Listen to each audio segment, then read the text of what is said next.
So we all know the importance of primary forest, we will hear from the panelists. I just want to set the scene that GEF has been championing the conservation of primary forests, and several organizations like IUCN and partners represented here have been really at the forefront of developing and strengthening that collaboration to advance the case. It is really critical at this stage that while we have several of the GEF 8 initiative advancing the implementation or conservation, advancement of the conservation of the primary forest, we need something, or we needed, or there was a discussion to have an overarching policy initiative which could provide a glue to this, the different work that is being advanced in different regions and these countries. And today, we are here for the launch of the medium-sized project on this topic of strengthening the conservation of primary forests, and we'll hear more about it from our CEO. Before that, let me invite Stuart McGuinness, our Deputy Director General, to set the scene and provide a welcome remark to all of you.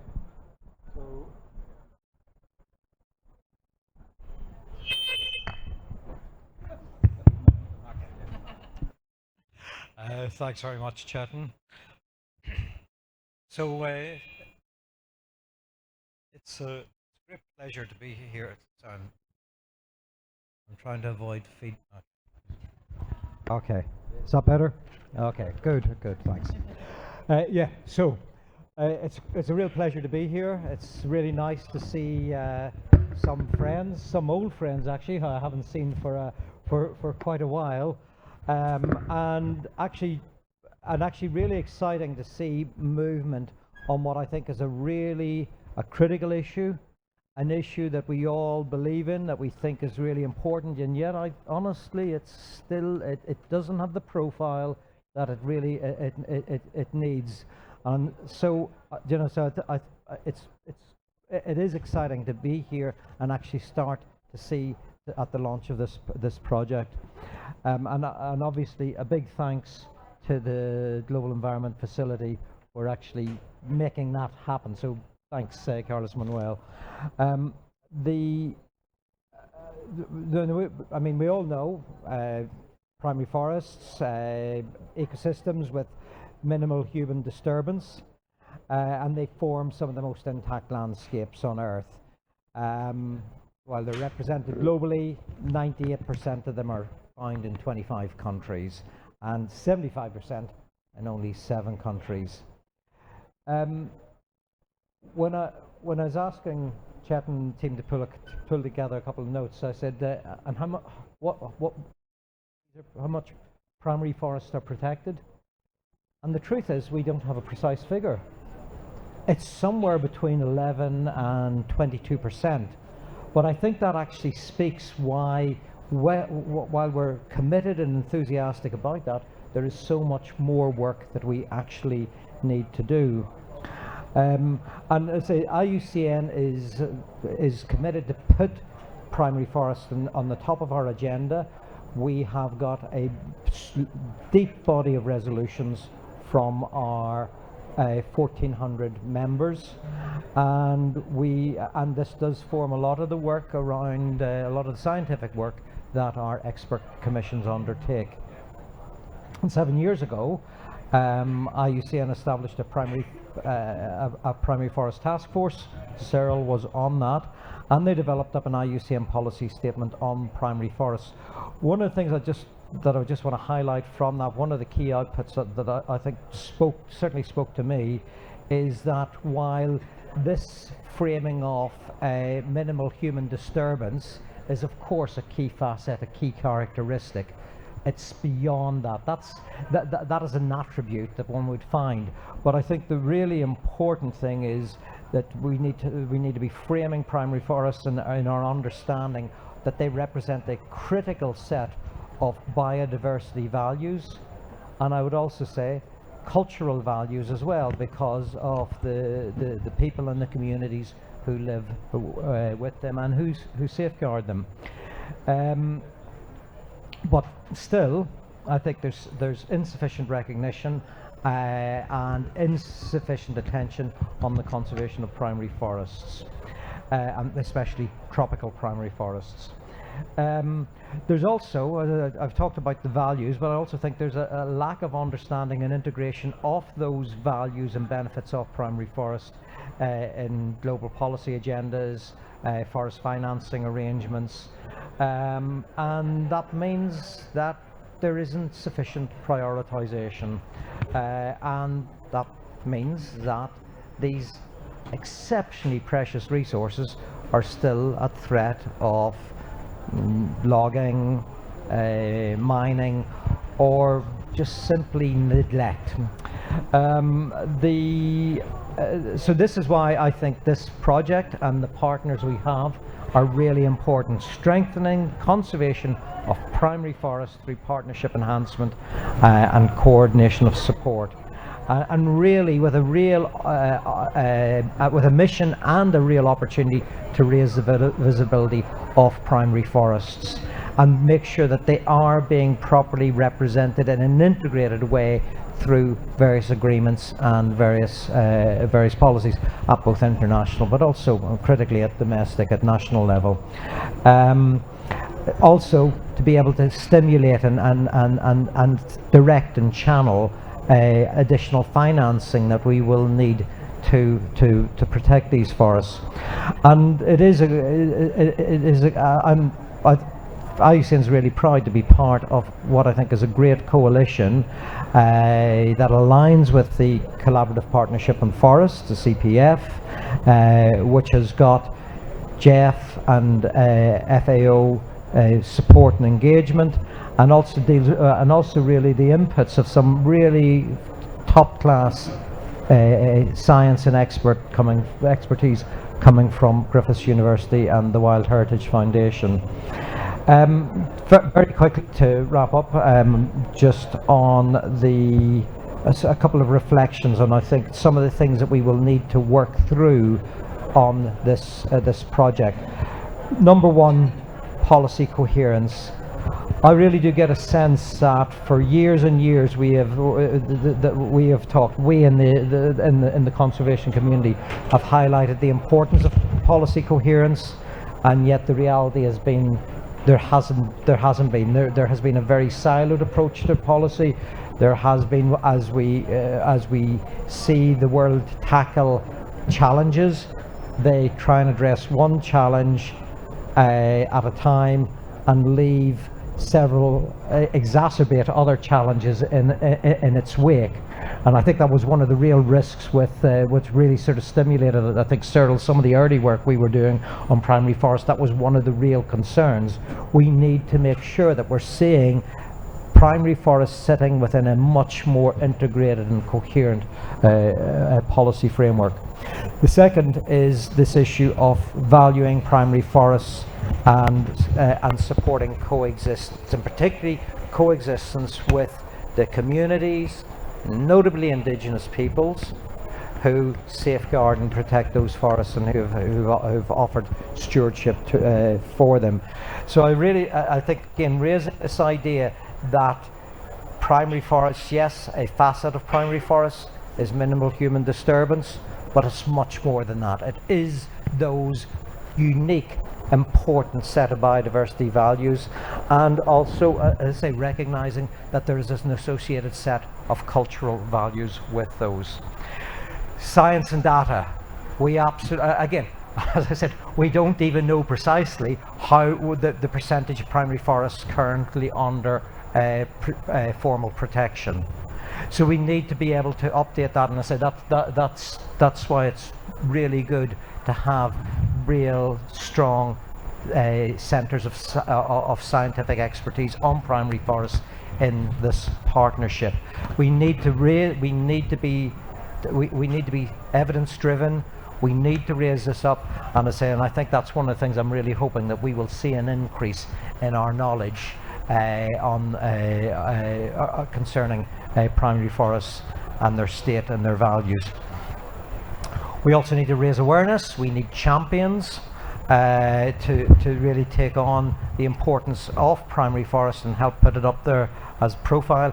And of course, all that all that must result in action on the ground, getting down to protection and restoration of values. As we start to see values being eroded, identifying that, halting the erosion of those values, and creating the space that they can be restored. So really, as I say, both protection and restoration, we need to see that action.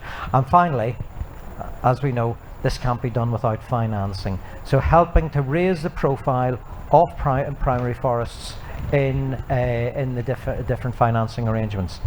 So in conclusion, we all know primary forests are irreplaceable. We've lost too much, we've seen too many primary forest values eroded so far, and I think now what we've got is a real opportunity to sort of start to move forward with this great project. Thanks.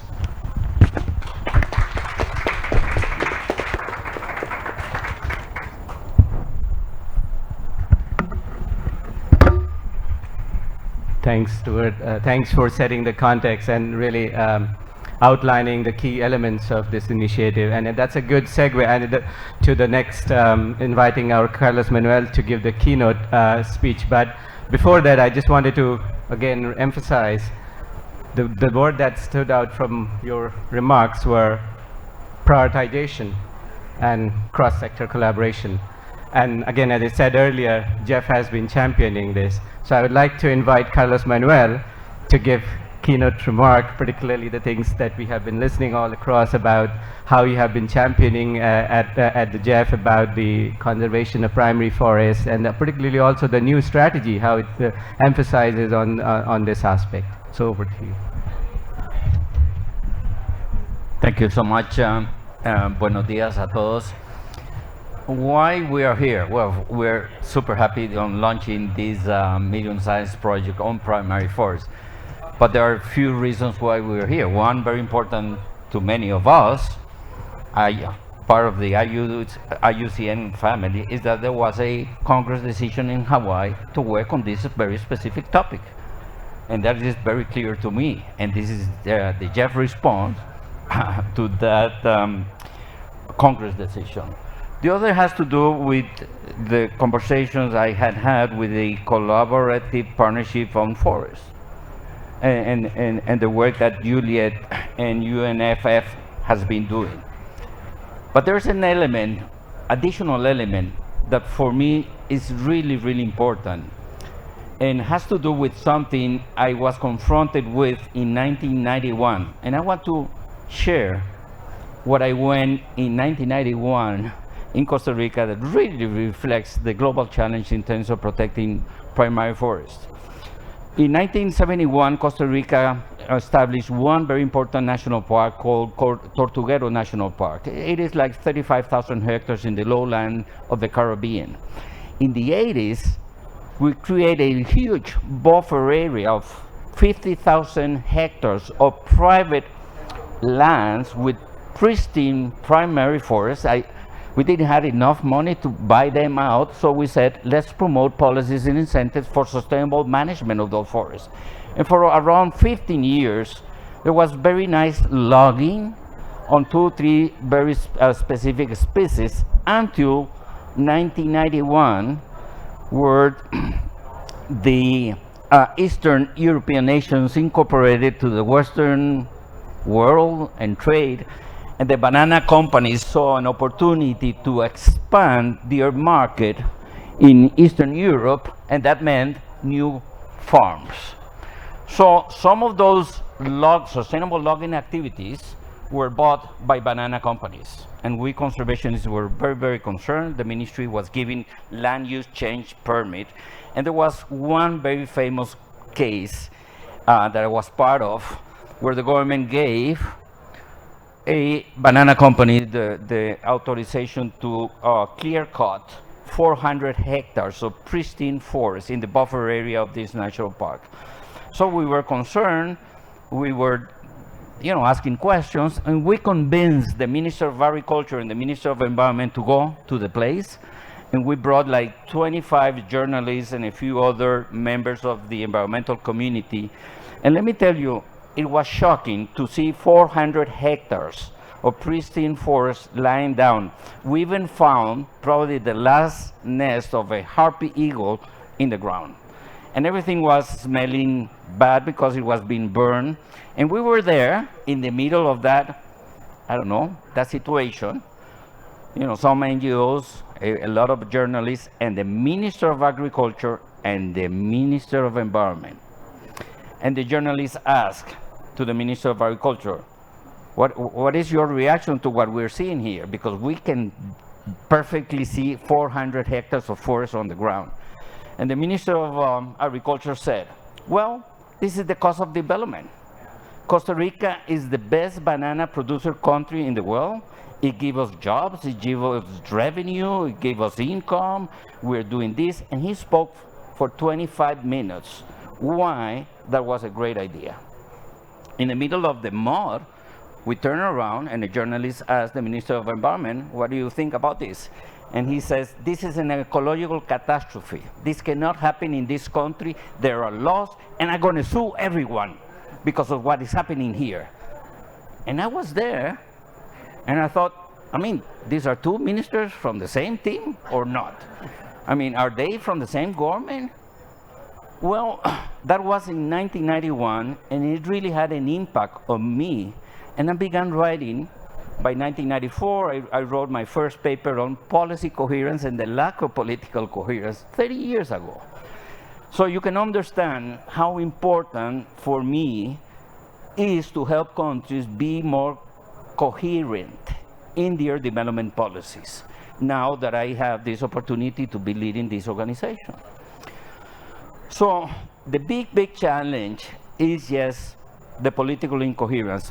UNDP did a very nice report in the context of the New York Forest Declaration, where I will say in 2015, where they said that countries invest 144 times more financial resources in activities that destroy forests than what they invest in forest conservation.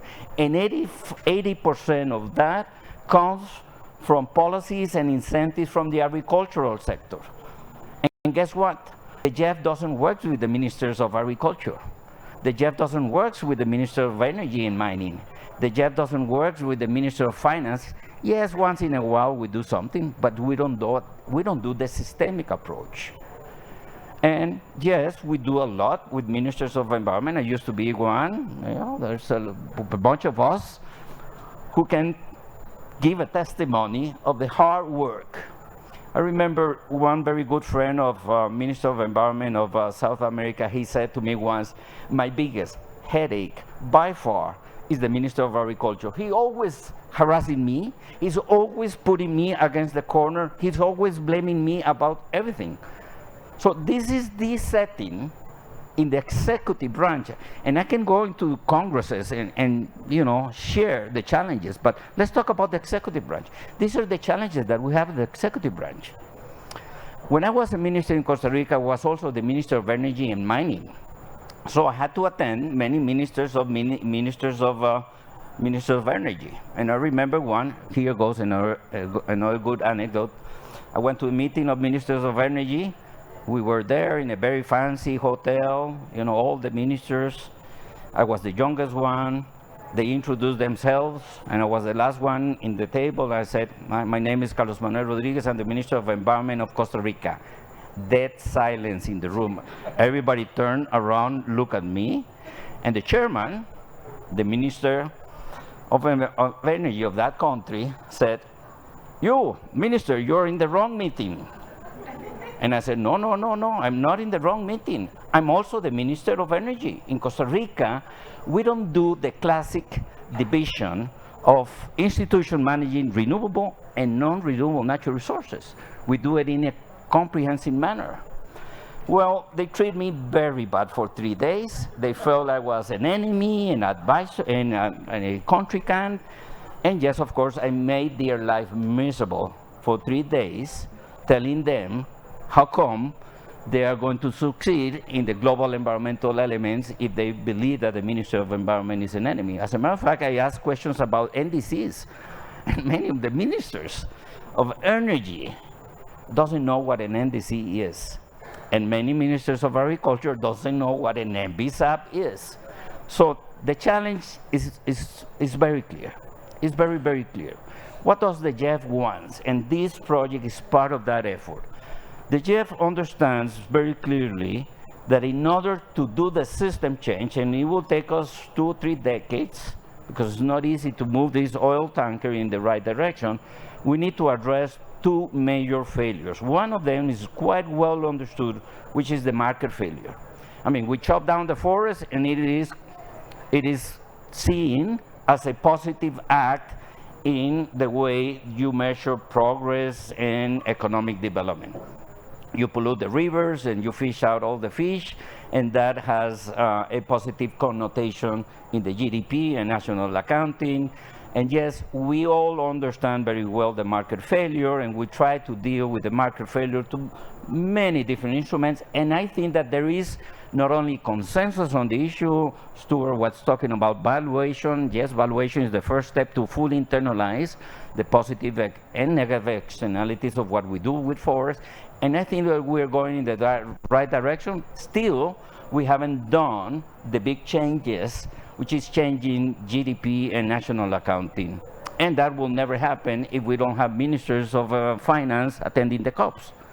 Because the ministers of finance, you know, I work with a few of them, they said, I understand that GDP doesn't reflect everything, but I'm not going to be the first minister who's going to fully internalize all the negative externalities of our unsustainable production and consumption system, because I will be projecting 0 growth and I will be fired by the president. So don't count on me. So this is the reality we have there with the market failure. Now, the other big failure that we don't see, and it is here in front of us, is the institutional failure. The agencies that we have created at the executive branch to protect and use natural resources in a sustainable way has failed, big time failure. So we cannot expect to achieve any progress with GBF and the multiple global challenges with the same institutional setting that in first place has created the problem. As simple as that. We need to really talk about nature positive governance. And this is a new concept that we are writing and thinking at the GEF. And nature positive governance is that institutional setting at the executive branch that deals with the silos and the gaps. So in that context, we need to ask ourselves, if most of the policies that are coming from the Minister of Agriculture generates deforestation, how do we tackle that? And the first thing that I ask myself is, what is the difference between a Ministry of Agriculture and Environment? And our colleagues from FAO can explain us a little bit of that one, because they have to deal with that on a daily basis, and I don't want to be in their shoes. But let me tell you my opinion. My opinion is that the difference between the Ministry of Agriculture and Environment is almost none. Why?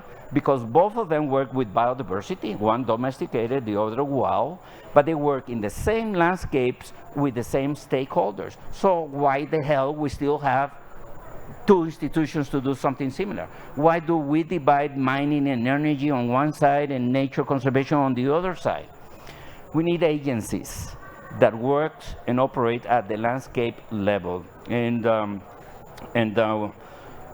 today or tomorrow we'll be launching a book on nature positive, and in that book we wrote a chapter on nature positive governance, which is, you know, a big issue. So we need to open our minds and question everything. Particularly, I really want to question why we keep on having Forest Service under the Ministry of Agriculture. We used to have it in Costa Rica. It was a nightmare for the guys from the Forest Service because they got a wrong institutional setting. As a matter of fact, a Forest Service in a Ministry of Agriculture is seen just, they only see timber. In the Ministry of Environment, they see people, biodiversity, environmental services, carbon offsets, carbon stocks. I mean, the list is long. When I was working with CI, I did a paper to try to prove, and I will conclude with this, to try to see if there's my hypothesis was the rate of deforestation of the country is closely related where the Forest Service is located, because the Forest Service is the one that sets the policies and the guidelines and the incentives. So my hypothesis was, if the Forest Service is located in the Ministry of Agriculture, most probably the rate of deforestation of that country is higher than a Forest Service under environment. And guess what? My research proved that there's a correlationship. Okay? So we need to deal with that. Market failure, institutional failure are things that the GEF is looking in the context of lack of political coherence, because this is the biggest challenge. Planet Earth is investing, nations in planet Earth is investing thousands of millions, billions of dollars in destroying nature than what they are doing in repairing. As a matter of fact, the subsidies that countries provide to oil and gas, fishing, agriculture, infrastructure is so big that the subsidies should have a seat in the G20, as big as that. So this project wants to really begin to position the role of primary forests in the global ecological solutions. Without intact, pristine, well-managed primary forests, we'll never get there, never. I strongly believe that the same way that we look now into the past and we question humans for enslaving people or not having civil rights, I will imagine my grandkids thinking, I mean, my grandfather's generation was crazy. These guys were logging primary forests. This is what's going to happen. We will be regretting ourselves to what we are doing today with primary forests. They are so valuable in terms of human well-being, nature, and climate that they should not be logged at an industrial commercial level. Community-based, yes, and that is a very good way by which we can achieve, by the way, many of the objectives of this convention, which is access and benefit sharing out of that. So as you can know, I can go for a long, long time, because this topic is very close to my heart. I'm very excited to be here with all the partners in this journey of really positioning primary forests where they need. We need COP decisions. We need integration across the conventions. I mean, I was talking with Cyril the other day, what is the difference between climate and biodiversity? Why do we divide it? Why is that? It's a political division, because science never told us to make a convention on climate and a convention on biodiversity and land degradation. We go towards more integration. The more we integrate the global efforts, the higher the impact, and most probably the more sustainable those impacts are. The GEF being the convention across the organization, across the conventions that are dealing with a triple planetary crisis, strongly believe that an integrated approach is what will give us the results that we expect. Thank you so much.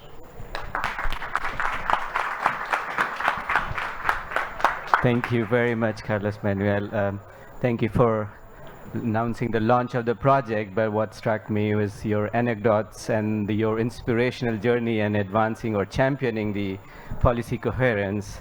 And of course, all the challenges related to the market failure, institutional failure that we have been also I've been part of several of the discussions in the past few days and have heard similar challenges and discussions going on, and we definitely need to put together our efforts to address them. So with that, now let me invite Juliet to talk about how UNFF is advancing the role of primary forests in the global forest goals, and also the financing options that Stuart outlined and Carlos Manuel mentioned, how we will advance financing options for conservation of primary forests. Thank you very much, and good afternoon, everyone. And thank you, Carlos, and your team for involving the UNFF to be part of, this project that we all want to see it really more innovative. I don't know what I will say after listening to these eloquent previous speakers, but I will put really my contribution from a different perspective. Carlos, I share with you all your challenges as minister. I went through the same. In 2007, when I landed in this world, and 2 weeks after I take off office at the Cabinet Council, I have the Minister of Agriculture submitting a proposal to import 10 million tons of pesticide. The same day, you have the Minister of Industry reporting that they were able to allocate a suitable place for a palm oil producer just near to the sea for them really to kind of diverse the wastewater. And the Minister of Transport telling his fellow minister that he has just cleared all the trees that were planted just to widen the road. And I'm like, where am I landing? Pollution, for deforestation, it doesn't mean anything. So the environmental consciousness is at that level. The whole cabinet. So when Carlos is talking about policy coherence, cross-sectoral coordination, my question is even about the finance and all these issues that were raised. How can we use this project to do things differently? Because from COP from one COP to another, we hear about all the same challenges. I think it is time now to say, what do we do differently? We talk about policy coherence. You said it, Carlos. Do we have the right audience? We're still in our bubble. When we talk about the environmental ministers, I hear the leaders telling, oh, to all deforestation, we are pledging to plant 200 billion trees. I roll my eyes, and the first question I ask myself is, where is this restoration readiness?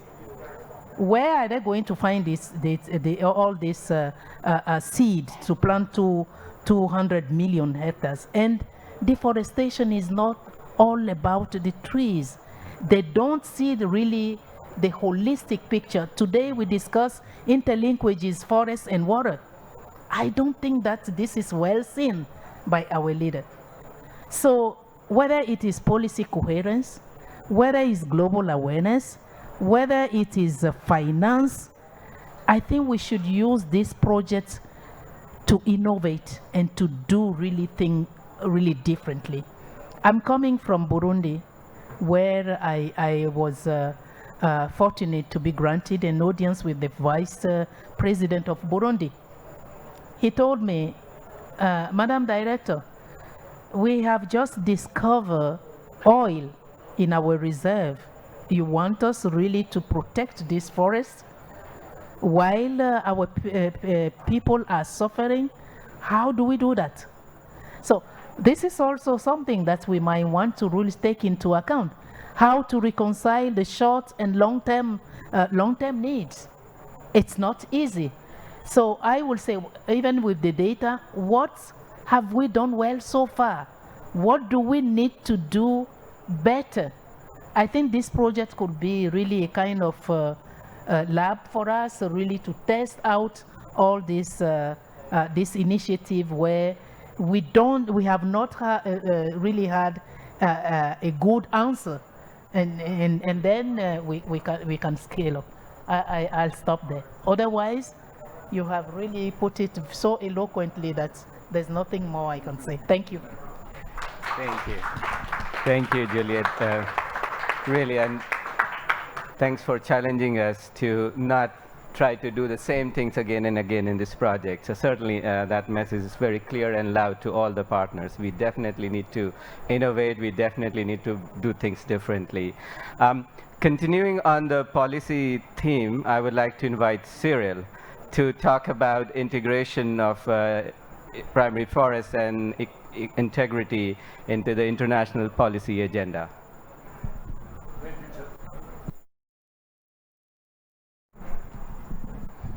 Thank you, Chetan. Before I do that, it's just that this is for me personally, an important moment. As Carlos said, this journey started a long time ago in Hawaii at a IUCN World Conservation Congress, and that conservation discussion has continued ever since. It's taken over a decade, but this is a message to all the donors out there. Policy change takes time. It doesn't happen over 2-3 years. If you're going to work towards meaningful change, it takes 5 to 10 years. It takes decades.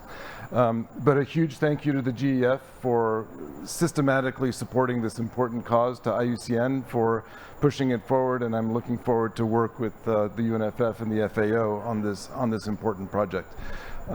As Chetan said, the question is how can we integrate this into the policy discussion that's happening actually right now in the contact groups as we sit here in this room. And I think the way I would make that link is through the climate and biodiversity topic and the question of synergies between climate change and biodiversity protection.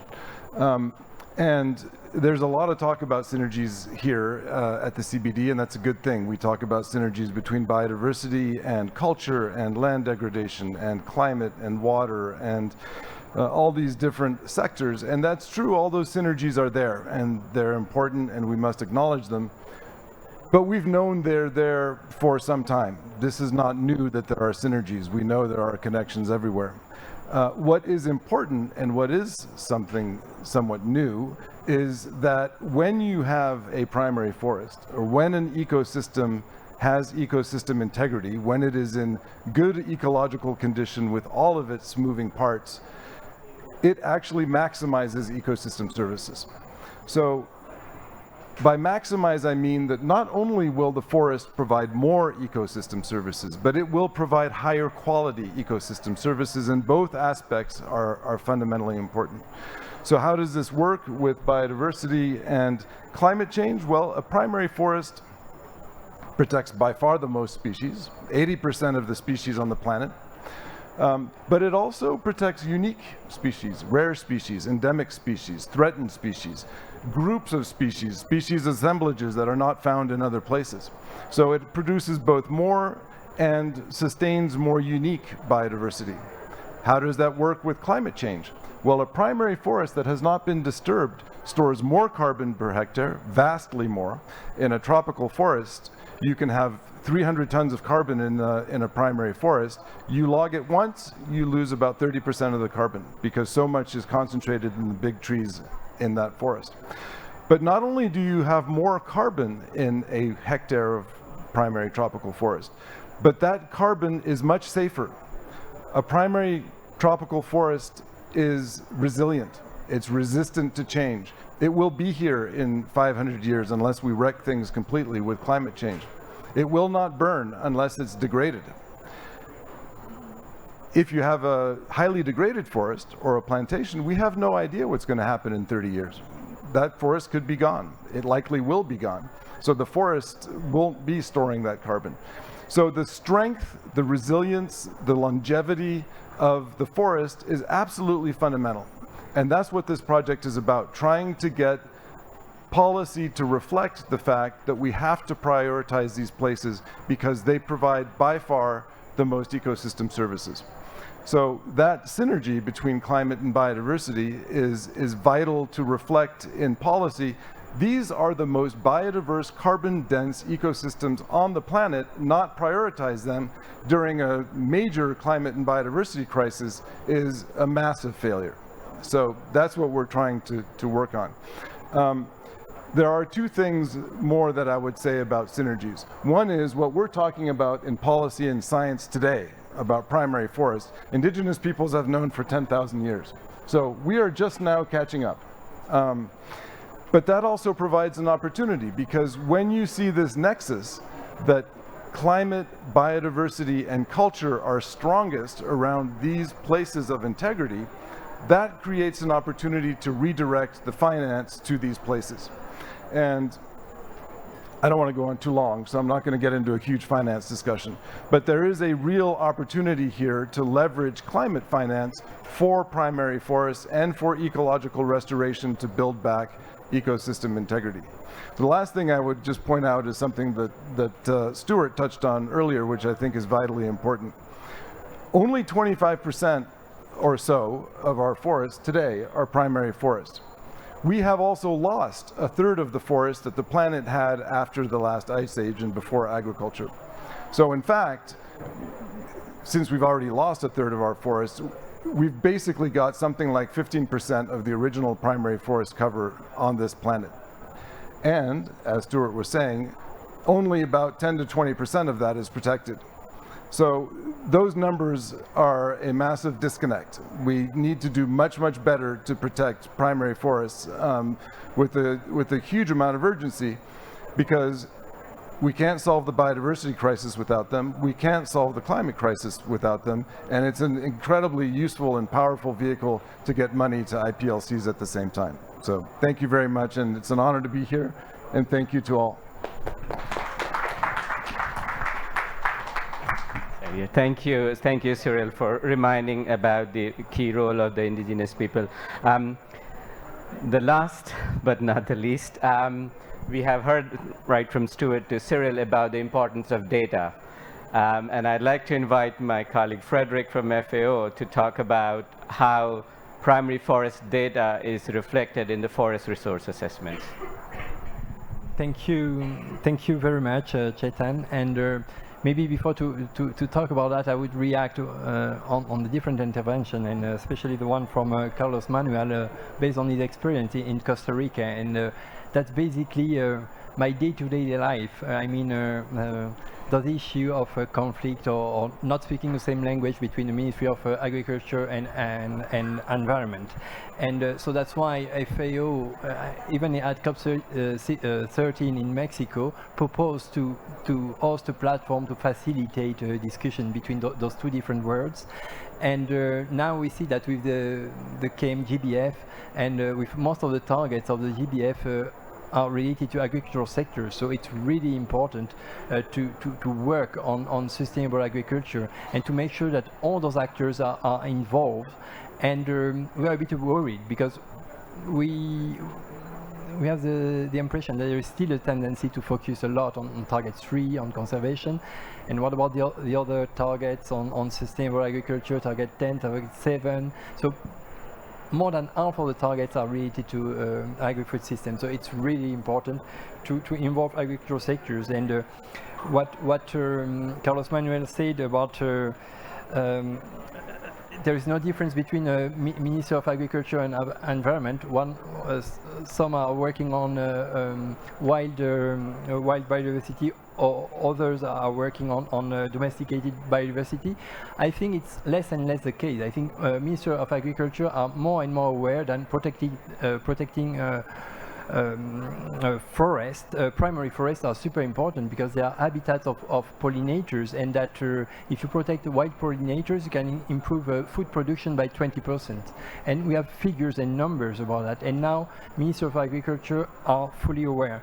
And the message we get also from Minister of Agriculture is, yeah, it's true that they don't know NBSAPs, but they heard about it, so they ask, what is it about, and how can we be involved? And now they really want to be involved, and so that's the reason why FAO, we launched at the high-level segment on the 30 an Agri-NBSAP support initiative to work specifically on that, and to work on those 3 pillars, on the policy coherence, promoting biodiversity-friendly practices, strengthening knowledge and data, and especially data on forest, and to work on finance also, on negative externalities, etc., and how to finance sustainable agriculture without tapping into the biodiversity finance also. That's also important.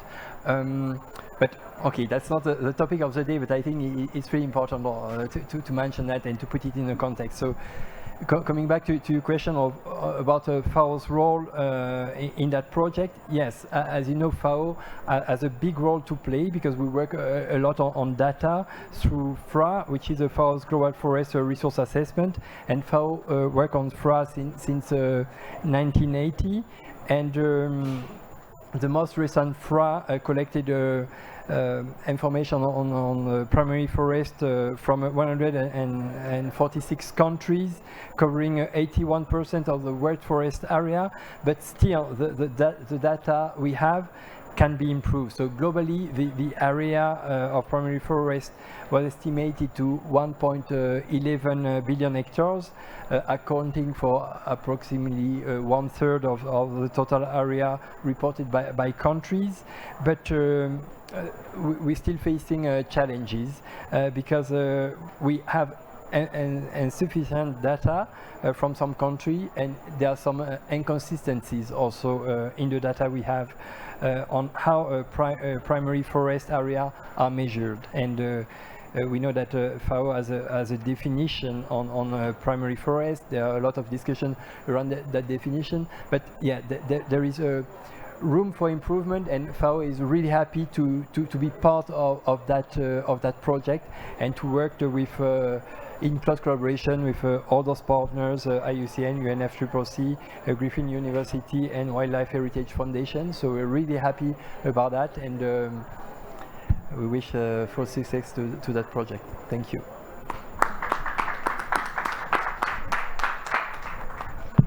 Thank you, Frederick, for sharing that information. Conscious of the time, we started a few minutes late, so maybe we can take the liberty to end a few minutes late. I'd like to invite questions, comments from the floor. Start from here. Please identify yourself and keep your question short, and also to whom it's directed. Yes. Thank you. Blaise Baudin from Amazon Conservation.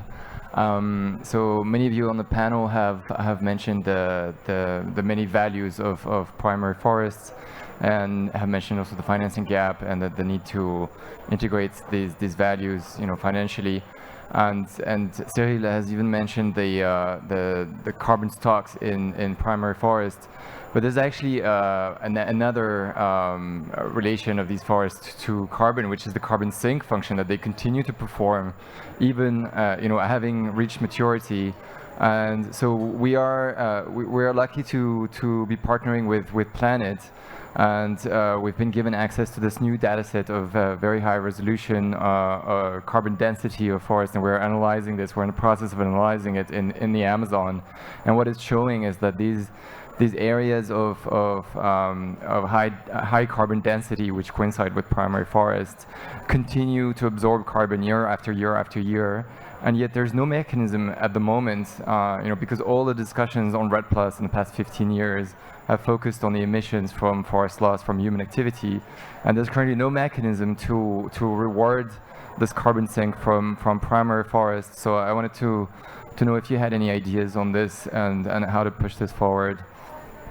And then I just have a quick question for Frederick, also on the FAO FRA. So I was part of the consultation in 2017, where we kind of pushed for a change to the definition of primary forest, because it had been identified as something that countries were not able to track properly because the definition was not practicable.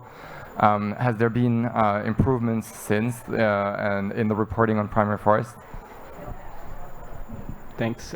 So Cyril and Frederick, maybe take one more question and then come back to you. Yeah.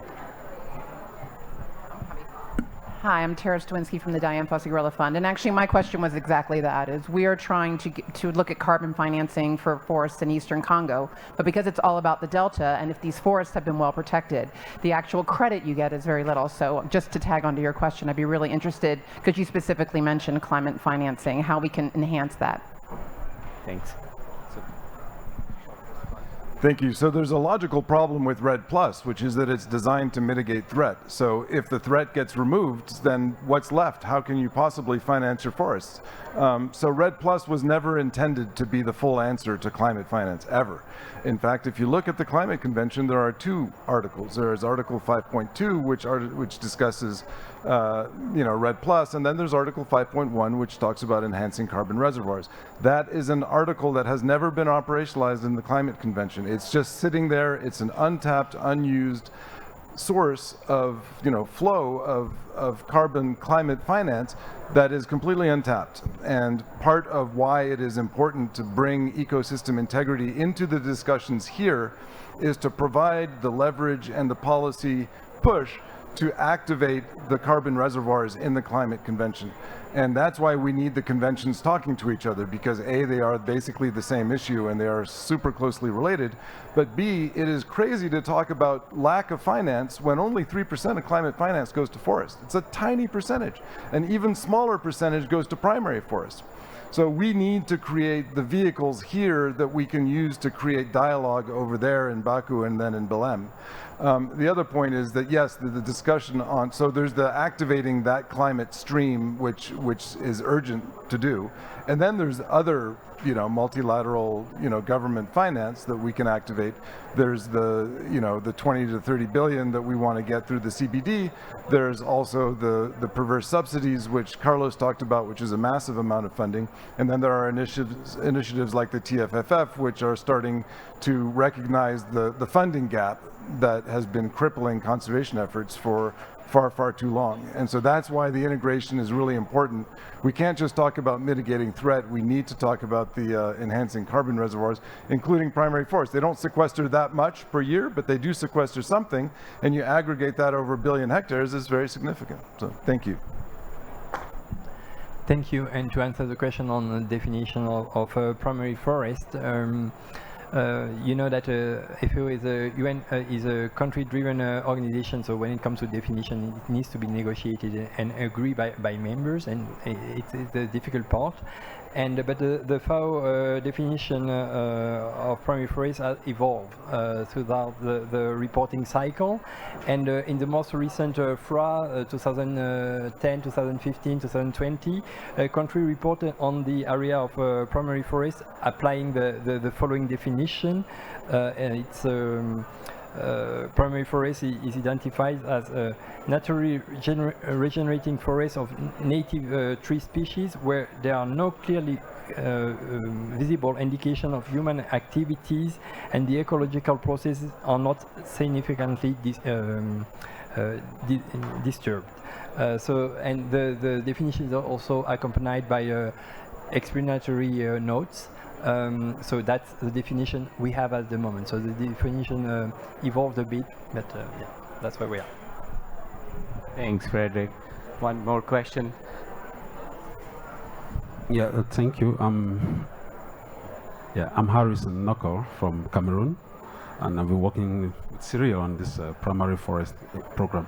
I just want to find out, especially with Madame, with your presentation, looking at ministerial overlaps in terms of activities, how, like you rightly explained, a project here which is overlapping with another project because of sectorial differences. Now, most African countries are reviewing their forestry regulations, their legal frameworks. And with primary forests taking this theme, like the moratorium that we signed in Montreal, how effective do we see governments taking this into their legislation? And one thing is not just having it as a policy document, but making sure that it is implemented. And what mechanism do we put in place where we can have a level playing ground for different sectoral ministries to understand that if you are bringing road construction, it should be where we have to protect, it should not go where we are protecting primary forests, or where we are bringing industrial expansion, we should be cautious of this primary forest. So what mechanisms are we putting in place to ensure that the financing that we're also talking about gets to for government to effectively use it, because African governments are also looking at developing their countries. Now, if we're talking about we're protecting primary forests, but at the same time we're bringing industrial plantations, which is still for development, I think there is a disconnect, and we need to look at how to create a situation for harmonious decision making. Is it a follow-up on that one? No. A different, let's Juliet respond to that one. Thank you very much, Chitan. Is it a contribution or is it a question? I don't know. But I don't know how many countries are putting in place this kind of mechanism. To the best of my knowledge, what I notice is that, you know, the environment or forestry sector department is the one that politicians can easily trade with their opponent. They don't even care about, you know, what will be the impact of, you know, deforestation on the development as a whole.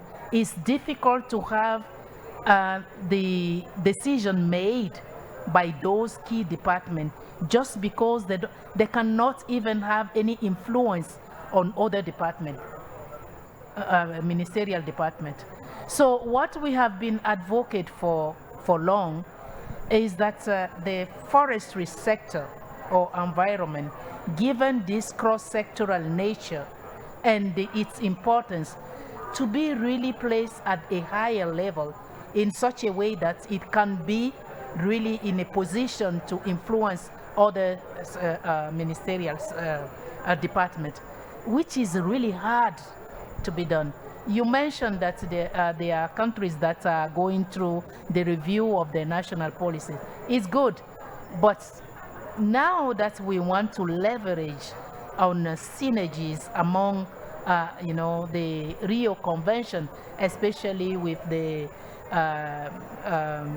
Montreal biodiversity framework, and we are working, the UNFF Secretariat is supporting countries on the national forest policies, strategies, and at the same time the UN CBD is working on the NBSAP. I think the challenge will be how to integrate both NBSAP and the national forest policies at the country level to make sure that we really align with the two framework, which are the Montreal biodiversity framework and the UN strategic plan for forests. There's still a lot to do. And the key challenge is this environmental consciousness. And what is the right audience? Who should be really, we should be talking to? How do we move away from the bubble we are in for many years, thinking that, you know, deforestation is only about environment, is only about forestry? In African countries, you will see that even forestry is dealt with maybe by Ministry of Tourism. The only ministerial department where I have not seen forestry or environment be put is gender. I think they will also. So it's you know, this kind of volatility really, to me, is a clear translation of the lack of consciousness. That's why we should try to innovate with this project, yeah, to make a little bit of change. Thank you. Thank you, Juliet. One last question. Yeah, please. I'll be very quick. Hi, my name is Daniel Sanchez. I'm from Nación Verde in Mexico. We do large-scale reforestation and conservation projects in Mexico, and restoration, sorry. We want to have access to funding to implement. We're implementers. And we see carbon projects as a way. But other than that, we feel like it's a glass ceiling of about $1 million for a project, and if we could get our hands to about 4 or 5 million, then we could very much increase our impact. So I guess my question is, what would be a recommendation for an NGO who's I'd say big, very big in Mexico, medium to small size in other countries or developing world. How can we access more financing to create more impact so we can help push this or drive this? To whom your question is directed, to Cyril, but maybe do you want to also respond? One short response. Let me start with Stuart and then come back to you. Do you want to respond quickly to that question? No, I didn't really want to respond to that question, Chetan, because I think it actually requires a really long response, and I think that your proximate challenges of how do we get our hands on resources is actually it is underpinned by several real problems. I mean, if I could just go back, I mean, I'm going to be very frank. I think RED Plus has been a real disappointment. I think it was. I remember when it was being launched. The group that saw the real challenges were Indigenous peoples. And I think, and Cyril has actually, but I think the thing is not to give up on RED Plus. We've got to fix RED Plus. We have got to move away from, as you were saying, from this very, very narrow perspective of count the carbon, what's the delta, to actually looking at the true values, and Cyril, you've articulated that very nicely, of these massive carbon stocks that we need to maintain. We're actually, I mean, the truth is we've wasted, when was it, 2007? So, I mean, that's almost 20 years we have wasted. And yes, there's been some resourcing, but it hasn't kicked in the way. And I think partly because it was an extremely narrow basis on which it was conceived. And then you do get issues, and I mean, you say you're from Mexico, you do get disgraceful issue, in my opinion, where Exxon was buying carbon for $4 a ton. I mean, that's not sustainable. That doesn't drive enhancing values. So I think one of the things I'm sorry, I'm not going to answer your question, but I do think what we need to do is we shouldn't be giving up on RED Plus, but we desperately need to actually start to fix it. Thanks, Stuart. Just to very quickly propose an innovation, because Juliette is challenging us to be innovative, and I think that's very important. You know, planting trees can be very ineffective and expensive. If you plant them the wrong way at the wrong time, you get a lot of die-off. But allowing forests to regenerate naturally around areas of primary forest and planting a little bit where you need to can be extremely effective. In fact, the evidence in places like the Atlantic forest is that natural regeneration happens best around 100 or 200 meters from a patch of primary forest, because that's where your seeds are and that's where your seed dispersers are. So here's a suggestion: do your restoration in a landscape strategy that uses the remaining areas of primary forests as a focal area, and that can be a massive role for the FAO and NGOs to use primary forests as a restoration tool.